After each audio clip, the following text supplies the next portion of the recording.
Terima kasih. Terima kasih. Assalamualaikum warahmatullahi wabarakatuh. Kami hanya menyampaikan 4 hal karena sektor pangan ini, tentang sektor pangan. Yang pertama adalah target dari Bapak Presiden sejak awal, rencana kita swasembada 4 tahun, kemudian 3 tahun, mudah-mudahan tahun ini tidak ada impor. Stok kita sekarang ini ada 4 juta ton lebih, tertinggi selama 57 tahun, dan pernah kita capai 3 juta ton, yaitu tahun 1984. Kemudian target dari Ibu Menteri Keuangan. Ini Bu Menteri Keuangan kalau beri anggaran harus ada hasil. Adalah NTP 110. Alhamdulillah sekarang ini bulan Mei NTP-nya naik 121. Jauh lebih tinggi dibanding tahun lalu pada bulan yang sama, 116. Yang ketiga adalah kita akan mengeluarkan bantuan sosial, yaitu jumlahnya adalah 180.000 ton per bulan, 2 bulan 360.000 ton, kita akan bagi ke masyarakat tidak mampu. Kemudian strateginya adalah karena kita harus menjaga NTP, jangan sampai turun. Yang pertama adalah kita pemerintah membagi bansos untuk pangan ini atau beras pada daerah-daerah yang tidak menghasilkan beras atau minim, seperti Papua, Maluku, dan seterusnya.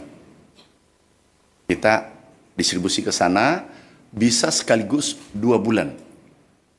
Kemudian yang kedua adalah daerah perkotaan yang juga tidak menghasilkan beras.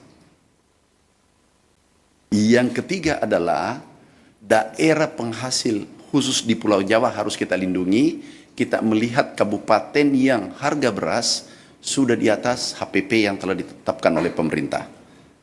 Ini strategi kita lakukan untuk menjaga harga di tingkat petani tetap baik, juga di tingkat konsumen juga tetap baik.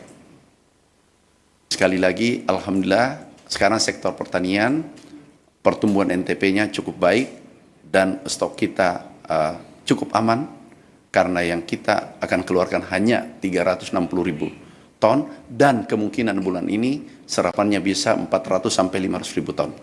Terima kasih. Wassalamualaikum warahmatullahi wabarakatuh. Ibu Menteri.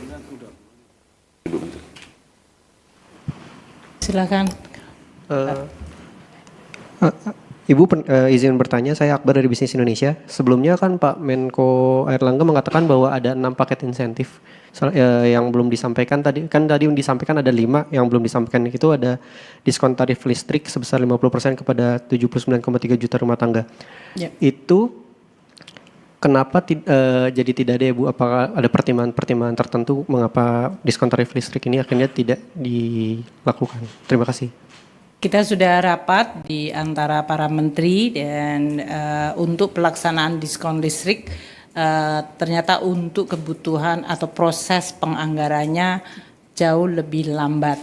Sehingga kalau kita tujuannya adalah Juni dan Juli, kita memutuskan tidak bisa dijalankan. Sehingga yang itu digantikan menjadi bantuan subsidi upah. Jadi kalau kita lihat waktu desain awal untuk subsidi upah, itu masih ada pertanyaan mengenai target grupnya, karena waktu ini kan bantuan subsidi upah pernah dilakukan pada masa COVID.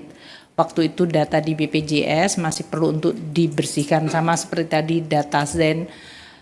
Dan sekarang karena BPJS Tenaga Kerja datanya sudah clean untuk betul-betul pekerja yang di bawah 3,5 juta, dan sudah siap, maka kita memutuskan dengan kesiapan data, kecepatan program, kita mentargetkan untuk bantuan subsidi upah. Itu ya.